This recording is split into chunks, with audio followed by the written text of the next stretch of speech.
ராசி அன்பர்களே, மகர ராசி அன்பர்கள்லாம் தற்போது உடல் நலத்தினாலேயும் சில வருத்தத்தோடு இருப்பீங்க. மனதளவில் சின்ன சின்ன பதட்டத்தோடையும் சின்ன சின்ன ஒரு மாதிரி நெருக்கடிகளோடையும் சுற்றிட்டு இருக்கக்கூடிய ஒரு காலகட்டமாக இந்த காலகட்டங்களில் உங்களுக்கு அமைஞ்சிட்டு இருந்திருக்கும். மகர ராசி அப்படிங்கிறது ஒரு மிக வலுவான கட்டுப்பாடு மற்றும் பொறுப்புணர்வு கொண்ட ராசி அப்படின்னு சொல்லுவாங்க. ஒரு கட்டுப்பாட்டுக்குள்ளே இருக்கணும், ஒரு பொறுப்புணர்வோடு இருக்கணும் அப்படிங்கிறதுல ரொம்ப எச்சரிக்கையாக இருப்பீங்க. இந்த ராசிக்காரர்கள் வாழ்க்கையில் மெதுவாக முன்னேறினாலும் அவர்கள் அடையும் உயரம் ரொம்ப பெருசுங்க. அது இல்லாமல் நிலைத்திருக்கக்கூடிய ஒரு உயரமாக இருக்கும். இந்த ராசிக்காரர் தான் மற்றவங்களுக்கு இப்படி இருக்கணும் அப்படின்னு கற்றுக் கொடுக்கக்கூடிய அளவுக்கு ஒரு ராசிக்காரர்களாக இருப்பாங்க. இந்த ராசிக்காரர்களோட குணாதிசயங்கள் அப்படின்னு பார்க்கும்போது மகர ராசிக்காரர்கள் பொதுவாக மிகுந்த பொறுப்புணர்வு கொண்டவங்களாக இருப்பாங்க. ஒழுக்கம், கட்டுப்பாடு அப்படின்னு வாழ்க்கையில் முக்கியமான சில விஷயங்கள் அவங்க கையில் எப்பயுமே இருக்கும். எதையும் திட்டமிட்டு செய்வாங்க. அதாவது ஒரு விஷயத்தை செய்யணும், ஆனால் திட்டமிட்டு செய்யணும் அப்படிங்கிறதுல ரொம்ப எச்சரிக்கையாகவும் நிதானமாகவும் பண்ணக்கூடிய ஒரு ராசி அப்படின்னு சொல்லலாம். வெளிப்படையாக குளிர்ச்சியான தோன்றினாலும், அதாவது வெளிப்படையாக குளிர்ச்சியாக தோணுச்சு அப்படின்னாலும் உள்ளுக்குள்ளே ஆழமான உணர்ச்சி வந்து உங்களுக்கு இருக்கும். ஏதாவது ஒரு சின்ன விஷயம்னா கூட அதை ரொம்ப ஒரு டீப்பாக செக் பண்ணி பார்த்துருவீங்க. வெளியே அது பெருசாக காட்டிக்கல அப்படின்னாலும் அதனால் உள்ள ரொம்ப டீப்பாக செக் பண்ணி பார்த்துருவீங்க. அமைதியாக போராடக்கூடிய வீரர்கள், பெரிய ரிஸ்க் எடுக்க மாட்டாங்க. வெளிப்படையாக தெரிஞ்சு தான் ஃபேமஸ் ஆகணும் அப்படின்னு இவங்க நினைக்கவே மாட்டாங்க. இவர்களோட சிரிப்பு, இவங்களுக்கு வந்து இவங்க ஃபேஸ் வந்து சிரித்து இவங்களை பார்த்தது ரொம்ப அதிகமாக தான் இருக்காது. இவன் சிரிச்சுன்னா அதிகமாக பார்த்ததில்லை. இவன் எப்படி சிரிப்பான் அப்படின்னு யாராவது திங்க் பண்ணால் கூட அவ்வளோ சீக்கிரம் அவங்க சிரித்த ஃபேஸ் வந்து எங்கள் மைண்டுக்கு வராது. அந்த மாதிரி தான் இருக்கக்கூடிய ஒரு ராசி. ஆனால் நம்பிக்கை கொடுத்துட்டீங்க அப்படின்னா வாழ்நாள் முழுவதும் நின்று பேசுவீங்க. எப்படி சொல்கிறது, ஏதாவது ஒரு விஷயங்களுக்கு நீங்கள் வந்து நம்பி கொடுத்துட்டீங்க அப்படின்னா கூட இருக்கணும், அவ்வளோ தைரியமாக செயல்படும். அதுவும் நீங்கள் நம்பி கொடுத்துட்டீங்க அப்படின்னா உங்களுக்கு பெரிய ஒரு பெரிய தூண் பக்கத்தில் இருக்கிற மாதிரி அவங்க வந்து நினைப்பாங்க. வாழ்நாள் முழுவதும் நின்று அப்படியே ஒரு இடத்துல உங்களோட சப்போர்ட் இருந்துச்சு அப்படின்னா நின்றுக்குவாங்க. உங்கள் பக்கத்தில் நின்று விடுவார்கள் அப்படின்னு சொல்லுவாங்கள்ல. உங்களை நம்பியே பல பேர் வந்து வாழலாம். அந்த மாதிரி ஒரு நபர்கள் நீங்கள். அதே போல் இந்த ராசிக்காரர்கள் துரோகத்தை சந்தித்த ராசிக்காரர்கள். உங்களோட லைஃப்பில் நீங்கள் ரொம்ப எதிர்பார்த்த ஒரு நபர், நீங்கள் வந்து இவன்லாம் இப்படி பண்ணுவானா அப்படின்னு நீங்கள் வந்து நினச்சிருக்க மாட்டீங்க. அந்த மாதிரி ஒரு ஆள் உங்களுக்கு வந்து பெரிய ஒரு ஆப்பாக வச்சுட்டு போயிடுவான். அது நட்பாக இருந்தாலும் சரி, காதலாக இருந்தாலும் சரி, திருமணமாக இருந்தாலும் சரி, உங்களோட குடும்ப லைஃபாக இருந்தாலும் சரி, பண விஷயமாக இருந்தாலும் சரி, நீங்கள் எதிர்பாராத ஒரு ஆள் ஒருத்தன் வச்சு செஞ்சுட்டு போயிருப்பான். தேர்ட் பர்சன்லாம் கிடையாது, அவன் இப்போ உங்க கூட இருந்தவனே தான். இது வந்து மகர ராசிக்கே உண்டான ஒரு மிகப்பெரிய ஒரு எப்படி சொல்கிறது, உண்மைத்தன்மைன்னு சொல்லுவாங்க பார்த்திங்களா, அந்த மாதிரி. இந்த பண்பு நலன்கள் அப்படின்னு பார்க்கும்போது இந்த மகர ராசிக்கு இருக்கக்கூடிய பண்பு நலன்கள் வேறு யாருக்குமே இருக்காது. காரணம் என்ன தெரியுமா? நேர்மை அப்படின்னா அதுக்கு மறுபெயர் இந்த மகர ராசின்னு தான் சொல்லணும். என்ன சார் கிண்டல் அடிக்கிறீங்களா அப்படிம்பீங்க. உண்மையை சொல்லணும்னா இந்த மகர ராசிக்காரர்கள் உழைச்சி சாப்பிட்ற காசை தவிர வேறு எது வேண்டாம் அப்படின்னு ஓப்பனாக இருக்கக்கூடிய ஒரு ராசி. பணத்துக்கு எல்லோரும் ஆசைப்படுவாங்க தான், ஆனால் அந்த பணம் எப்படி வந்தால் தான் வரணும் அப்படிங்கிற மாதிரி நினைக்கக்கூடிய ராசிக்காரர்களில் இந்த மகர ராசிக்காரர்கள் ஒரு முக்கியமான ராசிக்காரர்கள்.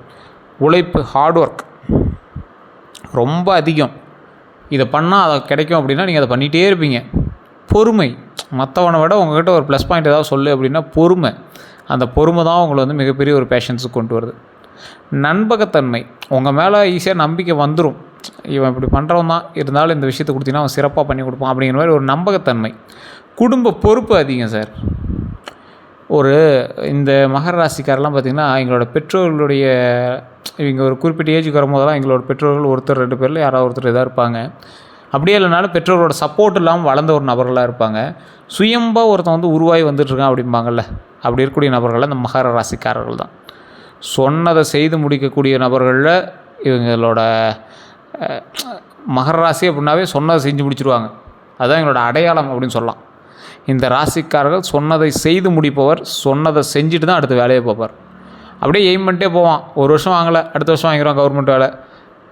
ஒரு வருஷம் வந்து வேலை செய்யலை, அடுத்த வருஷம் வந்து ஆட்டோமேட்டிக்காக அவன் பயங்கரமான பிஸ்னஸ் மேனாக வந்துட்டான், இப்போ லாபகரமான ஒரு தொழிலதிபராக வந்துட்டான். அந்த மாதிரி இந்த ராசியோ லக்கினமோ மகர லக்கினம்லாம் இருக்கிறவங்களாம் அந்த மாதிரி வந்துடுவாங்க. திடீர்னு பெரிய பிஸ்னஸ் மேனாக வந்துடுவாங்க. கடன்லாம் அடைச்சிட்டு ஒரு மிகப்பெரிய உயரத்தை தொடர அளவுக்கு, மிகப்பெரிய ஒரு ஊரே பெருமைப்படுற அளவுக்கு ஒரு பெரிய நபராக வந்து நிற்பாங்க. அதே போல் மற்றவர்கள்லாம் எப்படி பழகுவாங்க அப்படின்னு பார்த்தா முதல்ல டிஸ்டன்ஸ் மெயின்டைன் பண்ணுவாங்க. போய் அப்படியே சைலண்ட்டாக அப்படியே பேசுவாங்க. சொல்லுங்கள் சார், ஓகேங்க சார், சரிங்க சார் அப்படிம்பாங்க. நம்பிக்கை வந்துச்சு அப்படின்னா ரொம்ப ஓப்பன் ஆயிடுவாங்க. A to Z கம்ப்ளீட்டாக. இவன் என்ன பண்ணுறான், அவன் என்ன பண்ணான், அவன் மேலே நம்பிக்கை வந்துருச்சு, அதுக்கு என்ன, அவன் நம்பி பண்ணலாம், இதை பண்ணலாம், அவன் மேலே நம்பிக்கை இருக்குது பண்ணு, இந்த மாதிரி ஒரு நம்பிக்கை. பேசுவது குறைவாக இருந்தாலும் ஆக்ஷன் மூலம் கேர் காட்டுவாங்க. நான் இருக்கேன்டா அப்படின்னு சொல்கிறது ஒரு பக்கம், ஒரு ஆபத்தில் பக்கத்தில் வந்து நின்னாங்க பார்த்தீங்களா, அதுதான் ஒரு பெரிய விஷயம். ஸோ பேச்சில் மட்டும் எங்களோட வீரத்தை காட்டாமல் பேச்சை விட அதிகமாக அவங்களுடைய கேரும் அவங்களுடைய ஆக்டிவிட்டீஸும் அதிகமாக இருக்கும். ஒருத்தன் நான் இருக்கேன் தம்பி பார்த்துக்குறான் அப்படிமா, அவன் ஒரு வெங்காயம் பண்ணியிருக்க மாட்டான், டென்ஷன் ஆகிருக்கும். போய் கூப்பிட்டு கூட பண்ணலையே அப்படிங்கிற மாதிரி இருந்திருக்கும். ஆனால் அந்த மகர ராசிக்காரன் அவனால் முடிஞ்ச உதவியை வந்து நின்று பண்ணுவான். அவன் சொல்லியிருக்கவே மாட்டான், அவனுக்கு ஹெல்ப்புக்கு வரணும்னு சொல்லியிருக்க மாட்டான். ஆனால் வந்து நின்று பண்ணுவான். யாரையும் எழுத நம்பாத சில ராசியில் அந்த மகர ராசி ஒன்று. எந்த தொழிலை கூட அவ்வளோ சீக்கிரம் நம்ப மாட்டாங்க. ரிஸ்க் ஃபேக்டரி எடுக்க மாட்டாங்க சார் மகர ராசி. நீங்கள் நல்லா பாருங்கள், ஒரு பெரிய ரிஸ்க்கெலாம் எடுக்கக்கூடிய ராசிகள்லாம் வேறு ராசிகள் தான் சொல்ல முடியும். மகர ராசியில் இருக்கணும் கண்டிப்பாக ரிஸ்க்கே எடுக்க மாட்டான். ரிஸ்க் எடுக்கிற மாதிரி தொழில் கூட பண்ண மாட்டான். மாதத்தில் எனக்கு இவ்வளோ வருதா, இந்த மாதிரி எனக்கு ஸ்டேபிளான அமௌண்ட் வரணும், மணி அடித்தா சோறு, அரசாங்கத்தில் வேலை, அதில் பேர், இதுதான் நம்மளோட கெரியர் அப்படிங்கிற மாதிரி வாழக்கூடிய நபர்களில் மகர ராசிக்காரங்களும் ஒன்று. சரி, ஆனால் நீங்கள் வந்து ஒரு தனித்துவமான மனிதர். உங்களால் பெருமைப்பட்டவர்கள் அதிகம், உங்களால் உயர்ந்தவர்கள் அதிகம், உங்களால் வாழ்ந்தவர்கள் அதிகம், இன்றும் வாழ்ந்து கொண்டிருப்பவர்கள் ரொம்ப அதிகம். சிலர் இவங்களோட நேர்மையை டிசிப்ளினை பார்த்து மதிப்பாங்க, ரொம்ப மதிப்பாங்க. இன்னும் இவன் பார் கரெக்டாக இருக்கான். நிறைய பெற்றவங்க இந்த மாதிரி மகர ராசி காட்டு பேசுவாங்க. மகர ராசிக்காரன்ட்ட ஒரு ஹாஃப் லைஃப், அவரோட பாதி வாழ்க்கையில் வந்து இவனா இப்போ இருக்கான் பாரு, அவனா இப்போ இருக்கான் பாருன்னு இவனை திட்டுவாங்க மகர ராசிக்காரன். அதுக்கப்புறம் பார்த்தா ஊரே வந்து இவனை மாதிரி தான் இருக்கணும் அப்படின்னு பேச ஆரம்பிக்கும். அந்தளவுக்கு உயர்ந்த ஒரு மனிதராக மாறுவாங்க. நண்பர்கள் சுற்று வட்டாரம் கொஞ்சம் குறைவு தான், ஆனால் உண்மையானவர்கள் மட்டும் அதிகமாக இருப்பாங்க. உண்மையானவர்கள் மட்டும் இருப்பாங்க இவங்க கூட எப்பயுமே. இவர் வந்து எல்லாத்துக்குமே நம்பிக்கை வைப்பார், நல்லா வந்து ஹெல்ப் பண்ணுவார், எல்லாம் பண்ணுவார். அவன் என்ன பண்ணுவான், ஹெல்ப் வாங்கிட்டு அவன் பாட்டுக்கு வேலை பார்த்துட்டு போயிட்டே இருப்பான். ஸோ அதுதான் எங்கள் லைஃப்பில் நடந்த அதிகமான சில ஸ்ட்ராட்டஜியான விஷயங்களில் ஒன்று. இவங்க லைஃப்பில் அதிகமாக அனுபவித்தது ஏமாற்றமும் துரோகமும் தானே. ஸோ அதனால் கொஞ்சம் அதிகமாக தான் இருக்க செய்யுது. மகர ராசிக்காரில் அனுபவிப்பது பெரிய பெரிய பெரிய துரோகங்களை தான் இவங்க வந்து அனுபவிச்சிருப்பாங்க. நெருக்கமான நண்பர்களிடமிருந்து நம்பிக்கை துரோகம். நீங்கள் ஒருத்தராவது இந்த லைஃப்பில் நம்பிக்கை துரோகத்தை நீங்கள் ஒரு டைமாவது நீங்கள் வந்து கண்ணார பார்த்துருப்பீங்க, காதால் கேட்டிருப்பீங்க. அது நெருக்கமான நண்பர்கள்ட்ட வந்து நீங்கள் வந்து கேட்டிருப்பீங்க. இது வந்து கண்டிப்பாக மகர ராசிக்கு நடந்திருக்கும். அதே போல் குடும்பத்தில் சம்டைம்ஸ் புரியாத நிலை இருக்கலாம். அதை வந்து நீங்கள் புரிஞ்சு அந்த இடத்துல அதிகமான வார்த்தைகளை விடாமல் கொஞ்சம் நிதானமாக போனீங்க அப்படின்னா சக்ஸஸ் உண்டு. இருந்தாலும் புரியாத நிலை உங்கள் மீது கொஞ்சம் அதிகமாகவே இருக்கும். குடும்பத்தில் காதலில் லேஸ் சக்ஸஸ்ஸு இல்லைனா ஹார்ட் பிரேக் அளவுக்கு நீங்கள் வந்து போயிருப்பீங்க.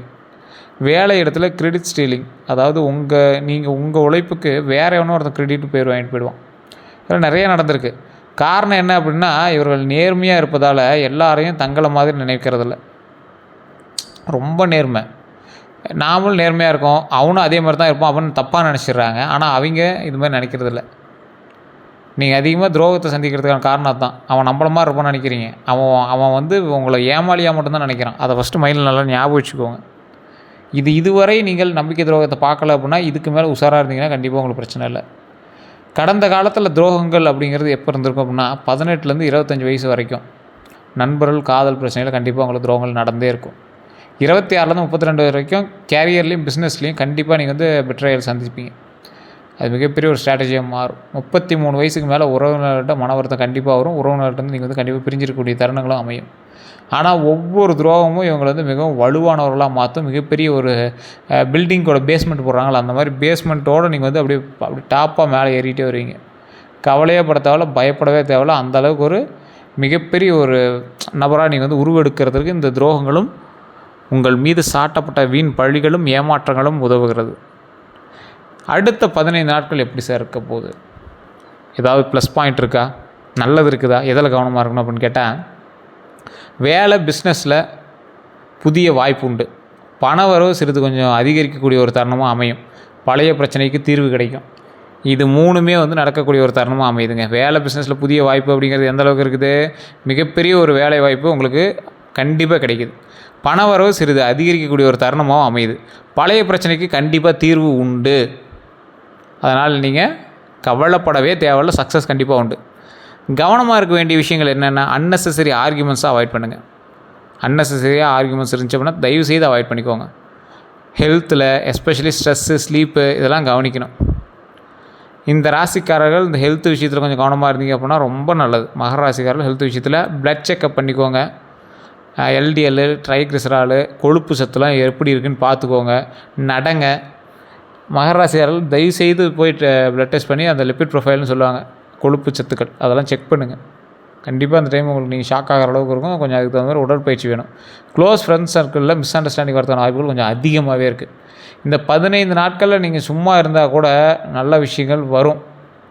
அந்த அளவுக்கு நீங்கள் எச்சரிக்கையாகவும் நிதானமாகவும் இருந்தே ஆகணும். சில விஷயங்களில் கவனமாக இருக்கணுங்கிறது முன்னாடி சொல்லிட்டேன். உடல் ஆரோக்கியத்தில் ரொம்ப ரொம்ப ரொம்ப ரொம்ப கவனமாக இருக்க வேண்டிய நேரம். அதே போல் 2026 பிறந்துச்சு. நிறைய பேர் நல்லாயிருக்குன்னு சொன்னான். நிறைய சேனல்களில், நிறைய வீடியோக்களில், நிறைய ஜோதிடர்கள் சொன்னாங்க. ஆனால் ஒன்றும் பெருசாக தெரியல சார் அப்படின்னா, ஸ்லோ பட் ஸ்டெடி க்ரோத்துன்னு நான் முன்னாடியே சொன்னது தான். இந்த மகர ராசிக்காரர்களுக்கு தற்போதைய நிலைமையில் கெரியரில் புது டைரக்ஷன், புதிய ஒரு வாய்ப்பு பிறகுது. அந்த புதிய வாய்ப்பினால் சில விஷயங்கள் வந்து உருவாகும். அதாவது ஒரு 6-7 வருஷமாக நீங்கள் ஒரு தொழில் பண்ணிகிட்ருப்பீங்க. இப்போ ஒரு புதிய தொழிலுக்கு ட்ரை பண்ணிட்டுருப்பீங்க. அந்த தொழில் தான் உங்களோட லைஃப்பில் மிகப்பெரிய ஒரு சக்ஸஸ் கொடுக்க போகுது அப்படின்னு உங்களுக்கு தெரியாது. நிலையான ஒரு வருமானம், ஸ்லோவாக தான் இருக்கும், பட் ஆனால் ஸ்டெடியான க்ரோத்து. இப்போ நீங்கள் முன்னும் பின்னசமாக சம்பாரிச்சிட்டு இருக்கீங்க. அது வருது, வரல, வரும், எனக்காவது வரும், நல்ல லாபம் தரும், மற்ற நாட்கள்லாம் டேலி பண்ணி விட்டுரும் அப்படிங்கிற மாதிரி தான் இருந்தீங்க. இனிமேல் நிலையான ஒரு வருமானமாக தான் பரவாயில்லையா இருக்கும்ல, அந்த மாதிரி ஒரு புதிய டைரக்ஷன் வந்து உங்களுக்கு கிடைக்குதுங்க. வீடு, ப்ராப்பர்ட்டி விஷயங்களில் முன்னேற்றம் உண்டு. மனதில் கிளாரிட்டி வரும். டிலேடு சக்ஸஸ் பட் பர்மனன்ட் சக்ஸஸ்ன்னு சொல்லுவாங்கள்ல, அந்த மாதிரி ஒரு காலம் தான். அதனால் நீங்கள் கவலைப்பட தேவையில்லை, பயப்பட தேவையில்லை. 2026 ஒரு முக்கியமான நெருக்கடிகள்னு உங்களுக்கு இருக்கும். அது இன்னும் ஒரு 6 மாதம் 4-5 மாதம் தான் இருக்குது 2026 முடியறதுக்கே. ஸோ அதில் முதல் நெருக்கடி இப்போ தான் நடந்துகிட்ருக்கு உங்களுக்கு. மிட் இயர்னால் என்னது? இந்த ஏப்ரல், மே, ஜூன், ஜூலை இந்த 4 மாதங்கள் இருக்குல்ல, இதுதான் மிட் இயர் அப்படின்னு சொல்லுவாங்க. அதிலேருந்து அந்த ஜூலை, ஆகஸ்ட், செப்டம்பர் வரைக்குமே கொஞ்சம் பார்த்து தான் இருக்கணும். ஸோ அந்த மாதிரி காலகட்டத்தில் நீங்கள் பண நெருக்கடி தான் அதிகமாக சந்திப்பீங்க. அந்த இடத்துல கொஞ்சம் எச்சரிக்கையாகவும் நிதானமாக இருக்கணும். அது உண்மையான மட்டும் மறக்காமல் கமெண்ட் செக்ஷனில் பதிவிடுங்க. மற்றபடி நீங்கள் ஒன்றும் பெருசாலாம் சொல்லிக்க தேவையில்லை. இப்போ நான் சொன்ன விஷயங்கள் உங்களுக்கு நடந்ததா அப்படின்னு மட்டும் மறக்காமல் சொல்லுங்கள். வேலை இடத்துல காம்படிஷன் அதிகமாக இருக்கக்கூடிய நேரம். நெருங்கியவர்கள்ட்ட மிஸ் அண்டர்ஸ்டாண்டிங் கண்டிப்பாக உண்டு. இந்த டைம் வந்து உங்களுக்கு மிஸ் அண்டர்ஸ்டாண்டிங் ஆகும். கொஞ்சம் பார்த்து நிதானமாக இருந்துக்கோங்க. மன அழுத்தம் அதிகரிக்கக்கூடிய ஒரு காலகட்டங்க. அதனால் கொஞ்சம் எச்சரிக்கையாக இருக்காங்க. ஆனால் இது எல்லாமே டெம்பரரி ஃபேஸ் தாங்கிறது மைண்டில் ஞாபகம் வச்சுக்கோங்க. அப்புறம் சரியாயிடும். பெரிய பெரிய விஷயங்கள்லாம் ஒன்றும் இருக்காது. இந்த மகர ராசிக்காரர்கள் செய்வினைகள், இந்த கெட்ட சக்திகள் இதெல்லாம் பழிக்குமா அப்படின்னு கேட்டிங்கன்னா, அந்த பிளாக் மேஜிக்னு சொல்லுவாங்களே, அதெல்லாம் பழிக்குமான்னு கேட்டிங்கன்னா, மகர ராசிக்காரர்களுக்கு எளிதில் செய்வினைகள் பழிக்காது சார். சூப்பர் சார் அப்படின்னு சொல்லுவீங்க. காரணம் என்ன அப்படின்னா, இவர்களுக்கு வந்து சனி பகவானோட பாதுகாப்பு வந்து அதிகம். ஆனால் மனம் பலவீனமாக இருக்குது, நெகட்டிவ் எனர்ஜி அஃபெக்ட் ஆகுது அப்படின்னா வாய்ப்பு உண்டு. உங்களுடைய மைண்டு பேப்பர் இருக்குன்னு ஃபஸ்ட்டு செக் பண்ணிக்கோங்க. சனியினுடைய பார்வை வந்து உங்களுக்கு கம்மியாக இருக்கும் பட்சத்தில் உங்களை யாராவது அப்படி செய்வனையோ இல்லை கெட்ட சக்திகளை வந்து பயன்படுத்தி உங்களை தாக்கிறதுக்கு நினைக்கிறாங்களோ, இல்லை கெட்ட எண்ணங்களோடு உங்களை நெருங்கினாலும் அந்த ஆறா வந்து உங்களை பாதிக்கிறதான வாய்ப்புகள் இருக்கும். ஸோ அப்படி இருக்கிறவங்க மன பலவீனம் உங்களுக்கு இருக்கான்னு செக் பண்ணிக்கோங்க. நெகட்டிவிட்டி, உங்களுக்கு பதட்டம் இது மாதிரி இருக்கான்னு செக் பண்ணிக்கோங்க. அதே போல் இந்த ராசிக்காரர்களுக்கு சின்ன சின்ன நடுக்கங்கள் ஏதாவது இருக்குதா, தேவையில்லாத மரண பயம் உங்களுக்கு வந்திருக்கா, அது மாதிரிலாம் வந்துருந்துச்சுன்னா உங்களுக்கு வந்து ஏதோ தீய சக்தி வந்து உங்கள் பக்கத்தில் இருந்திருக்குன்னு அர்த்தம். அதுவே இறை சக்தி வந்து உங்கள் பக்கத்தில் இருக்குது அப்படின்னா தெய்வீக கனவுகள் வர ஆரம்பிக்கும். உங்களோட குலதெய்வம் கனவுல வந்துச்சுன்னா தெய்வீக சக்திகள் இருக்குது அப்படின்னு அர்த்தம். நல்ல விஷயங்கள் சொன்னிச்சுன்னா தெய்வீக சக்திகள் இருக்குது அப்படின்னு அர்த்தம். இதெல்லாம் எப்படி சார் தெரிஞ்சுக்கிறது அப்படின்னா, உங்களுடைய பிறந்த தேதி, பிறந்த நேரம், பிறந்த ஊர் தெரிஞ்சுது அப்படின்னா போதும். இந்த ஜாதகத்துக்கு இது அமையுமா அமையாதா அப்படிங்கிறது கிளாரிட்டியாக சொல்லிடுவாங்க. கீழே ஒரு நம்பர் கொடுத்துருங்க. நீங்கள் வேணும்னா மட்டும் கால் பண்ணிக்கோங்க. இது வந்து ஒரு ப்ரொமோஷனாக நீங்கள் எடுத்துட்டாலும் பரவாயில்ல தான். ஸோ கீழே இருக்கக்கூடிய நம்பர் எப்படி இருக்குது அப்படின்னா, ஒரு விவிஐபி ஜோதிடரோட நம்பர். 200 ஜோதிடர்களுக்கு ஆசானவர். இப்போ சமீபத்தில் ஒரு பெரிய அரசியல் தலைவர், நடிகர், இந்த மாதிரி நிறைய பேர்களுக்கு வந்து ஜோதிடம் பார்க்கக்கூடிய ஒரு நபராக இருக்கார். ரொம்ப ஃபேமஸானவர். நிறைய மிகப்பெரிய சில விஷயங்கள்லாம் பண்ணி சக்ஸஸ் ஆகி டிவி சேனல்லாம் வந்த அளவுக்கு நிறைய பேர் சொன்ன ப்ரிடிக்ஷன்லாம் சக்ஸஸ் ஆகி வந்தது. ஸோ உங்களுக்கு வேணும் அப்படின்னா நீங்கள் வந்து ஜஸ்ட் கால் பண்ணுங்கள். 5 லாங்குவேஜில் ஜோதிடம் பார்க்கக்கூடிய நபர். 5 லாங்குவேஜில் வசியம் சம்மந்தப்பட்டது, பிளாக் மேஜிக் சம்மந்தப்பட்ட எல்லா விஷயத்துலையும் பூந்து விளையாடுவார். அந்த மாதிரி ஒரு நபர். உங்களுக்கு வேணும்னா ஜஸ்ட் நீங்கள் வந்து கால் பண்ணி தெரிஞ்சுக்கோங்க. நெகட்டிவ் எனர்ஜி உங்கள் பக்கத்தில் இருக்கா இல்லையாங்கிறத கூட ஈஸியாக கண்டுபிடிச்சி சொல்லக்கூடிய அளவுக்கு ஒரு பெரிய நபர். ஃபீஸுமே அந்தளவுக்கு தான் இருக்கும். அப்பாயின்மெண்ட் பேசிஸில் மட்டும்தான் பார்ப்பார். அப்பாயின்மெண்ட் எடுத்து தான் நீங்கள் வந்து பார்க்க முடியும். அதை நான் முன்னாடி தெளிவாக சொல்லிடுறேன். அதையுமே நான் முன்னாடி சொல்லி தான் அனுப்புகிறோம். நீங்கள் வேணும் அப்படிங்கன்னா மட்டும் பயன்படுத்திக்கோங்க. ஸோ ஏன்னா நிறைய விஐபிஸ் வந்து வெயிட் பண்ணி தான் பார்க்க வேண்டிய கட்டாயத்தில் இருக்காங்க. ஸோ அந்த மாதிரி நீங்கள் அப்பாயின்மெண்ட் வாங்கிட்டு தான் நீங்கள் வந்து பார்க்க முடியும். வெளிநாட்டில் இருக்கீங்களா இருந்தாலும் சரி, யாராக இருந்தாலும் சரி, ஃபோன் மூலமாகவே நீங்கள் வந்து உங்களுடைய ப்ராப்ளத்தை சொல்லி சால்வ் பண்ணிக்கலாம். இதுக்கு முக்கியமான ஒரு பாதுகாப்பு நான் முன்னாடி சொன்னோம்ல, அதுக்கு முக்கியமான பாதுகாப்பு என்ன தெரியுமா? சனிக்கிழமைகளில் தீபம் ஏற்றி வழிபடுங்க, ரொம்ப நல்லது. எண்ணெய் விளக்கு ரொம்ப நல்லது. அன்னதானம் கொடுத்தா இன்னும் ரொம்ப ரொம்ப நல்லது. சரி சார், முக்கியமான சில விஷயங்களை மட்டும் சொல்லிடலாமா? ஸோ அடுத்து நீங்கள் என்ன செய்யணும் அப்படிங்கிறத நான் சொல்கிறேன், கேட்டுக்கோங்க. மன வலிமை அதிகமாக ஆகணும். அதை ஃபஸ்ட்டு மைண்டில் ஞாபகம் வச்சுக்கணுங்க. ஓவர் திங்கிங் கண்டிப்பாக குறைக்கணும். மெடிடேஷன் கண்டிப்பாக பண்ணணும். சைலன்ஸ் ப்ராக்டிஸ் வந்து கண்டிப்பாக வேணுங்க. கெரியரில் புதிய ஸ்கில் கற்றுக்காங்க. ரிஸ்க் எடுப்பது சரிதான், பட் கால்குலேட்டர் ரிஸ்க்கை கண்டிப்பாக எடுங்க. ரிலேஷன்ஷிப்பில் எல்லாரையும் நம்ப வேண்டாம். பவுண்ட்ரிஸை செட் பண்ணுங்கள். ஃபினான்ஸில் அன்னெசரி எக்ஸ்பென்சஸை அவாய்ட் பண்ணுங்கள். சேவிங்ஸ் முக்கியம். அதனால் சேவிங்ஸில் கொஞ்சம் அதிக கவனத்தை செலுத்துங்க. முக்கிய ஆலோசனை என்ன அப்படின்னா, மகர ராசிக்காரர்களுக்கு வாழ்க்கை எப்போதுமே வந்து லேட் சக்ஸஸ் ஸ்டோரி தான். ஆரம்பத்தில் கஷ்டம், நடுவில் போராட்டம், முடிவில் தான் பெரிய வெற்றி. ஸோ அதனால் நீங்கள் தோற்று போகலை, ஸ்லோவாக வெற்றி ஆகுறீங்க. அதை மட்டும் மைண்டில் ஞாபகம் வச்சுக்கோங்க. மகர ராசிக்காரர்களுக்கு இதை புரிய வைக்கிறது ஒரு பெரிய விஷயமா இருக்கும். இறுதியாக உங்களுக்கு மகர ராசிக்காரர் அப்படிங்கிறவங்க தாங்கும் சக்தி அப்படின்னு சொல்லுவாங்க. சுமக்கும் பொறுப்பு, இறுதியில் வெற்றி, இது எல்லாமே உங்களுக்கு உண்டு. இப்போ நீங்கள் வந்து எங்கே இருந்தாலும் 5 ஆண்டுகள் கழித்து நீங்கள் வந்து வேறு லெவலில் இருக்க போகிறீங்க. ஸோ அதனால் நீங்கள் வந்து கவலைப்பட தேவையில்லை, பயப்பட தேவையில்லை. அதனால் கொஞ்சம் பொறுமையாகவும் நிதானமாகவும் செயல்பட்டிங்கன்னா வெற்றி நிச்சயம். நிறைய பேருக்கு சொல்கிறது இதுதான். நீங்கள் ஃப்ரீ டைமில் கீழே இருக்கக்கூடிய நம்பருக்கு ஃபோன் பண்ணி பேசுங்க. இல்லை வாட்ஸ்அப் மூலமாக தொடர்பு கொண்டா இருந்தாலும் வெளிநாட்டில் இருக்கீங்க தொடர்பு கொள்ளலாம். அப்பாயின்மெண்ட் பேசிஸில் மட்டும்தான் ஜோதிடம் பார்ப்பாங்க. இந்த ராசிக்காரர்கள், மகர ராசிக்காரர்கள் திருப்பதி ஏழுமலையான் வழிபாடு பண்ணிங்க அப்படின்னா ரொம்ப நல்லது. கண்டிப்பாக அந்த டைமும் வழிபாடு பண்ணிவிட்டு வாங்க. இன்னொரு ப்ளஸ் பாயிண்ட் என்ன அப்படின்னா, இந்த ராசிக்காரர்கள் தயவு செய்து ஒரு 10 பேருக்காவது அன்னதானம் பண்ணுங்கள், ரொம்ப நல்லது.